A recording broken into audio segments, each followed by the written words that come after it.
नमस्कार, Addis cooking या YouTube चॅनलमध्ये आपले स्वागत आहे। आज आपण बनवणार आहोत शेंगदाणा चिक्की। चिक्की बनवण्यासाठी मी घेतलेली आहे इथे एक वाटी शेंगदाणा।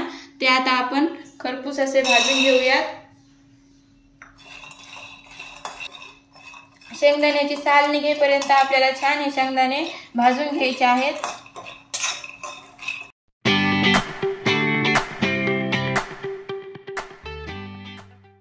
आपले शेंगदाणे छान साल निघेपर्यंत भाजून घेतलेले आहेत। ते आता आपण काढून घेऊयात। मी इथे गॅस आता बंद करते आणि हे छान आपण शेंगदाणे प्लेटमध्ये काढून घेऊयात आणि थंड होण्यासाठी ठेवूयात। ते शेंगदाणे थोडे हलकेसे थंड झालेले आहेत, तर आपण त्याचे असे हाताने चोळून साल काढून घेऊयात। अलगद अशी आपली साल निघते। मध्ये फायबर आणि कॅल्शियम भरपूर असल्यामुळे आपले हाडही मजबूत होतात। नवरात्रामध्ये आपली भरपूर धावपळ होते, त्यामध्ये आपण जर ही चिक्की खाल्ली तर आपण दिवसभर एनर्जेटिक राहू। तर आता इथे सर्व शेंगदाण्याचे साल निघलेले आहेत। आता आपण हे साल वेगळे करायचे आहे। तर एका झाऱ्यामध्ये असे शेंगदाणे टाकून घ्यायचे व असं केल्यावर साल सगळे आपले निघून जातात। वरती शेंगदाणेच फक्त राहतात। आपल्या सर्व शेंगदाण्याचे साल काढून झालेले आहेत। तर इथे आता आपण एका ताटाला तूप लावून घेऊयात। असं छान पसरून तूप लावून घेऊयात, कारण की पट्टी झाली की मग लगेच आपल्याला ताटावरती घालता येईल। तर इथे मी कढई गरम करायला ठेवलेली आहे। त्यामध्ये घालूयात आपण 2 चमचे तूप।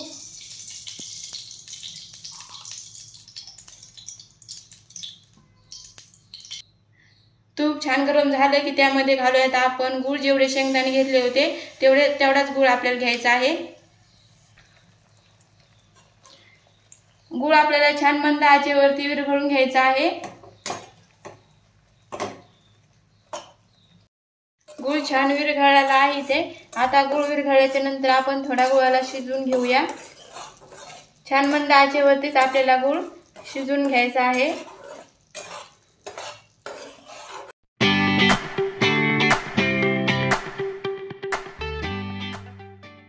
छान गूळ शिजलेला आहे। गूळ कसा शिजलेला पाहिजे असं मी दाखवते तुम्हाला। एक वाटीमध्ये पाणी घ्यायचं, त्यामध्ये असा थोडासा गूळ टाकून घ्यायचा। त्याची अशी मस्त कडक गोळी झाली पाहिजे। हे पाहू शकता तुम्ही, अशी कडक झाली पाहिजे। तर इथे आता गूळ छान तयार झालेला आहे आपला। त्यामध्ये लगोलग आपण घालूयात शेंगदाणे आणि छान याला मिक्स करून घेऊयात।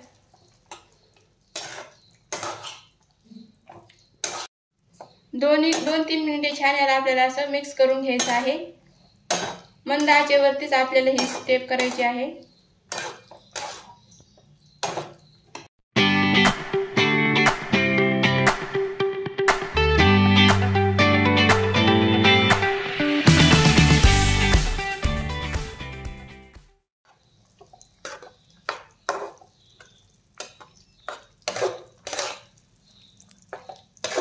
झालेला आहे।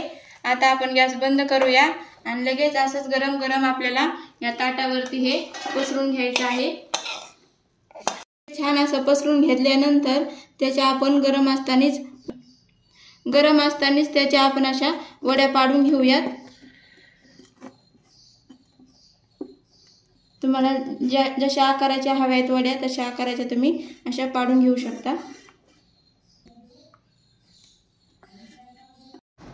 तर आपण इथे वड्या पाडून घेतलेल्या आहेत, त्या आता आपण थंड होण्यासाठी ठेवूया। इथे अशा प्रकारे आपली शेंगदाणा चिक्की तयार आहे। तुम्ही पाहू शकता इथे मस्त अशी खुसखुशीत आपली शेंगदाणा चिक्की तयार झालेली आहे। व्हिडिओ आवडले असल्यास लाईक आणि सबस्क्राईब करायला विसरू नका। धन्यवाद।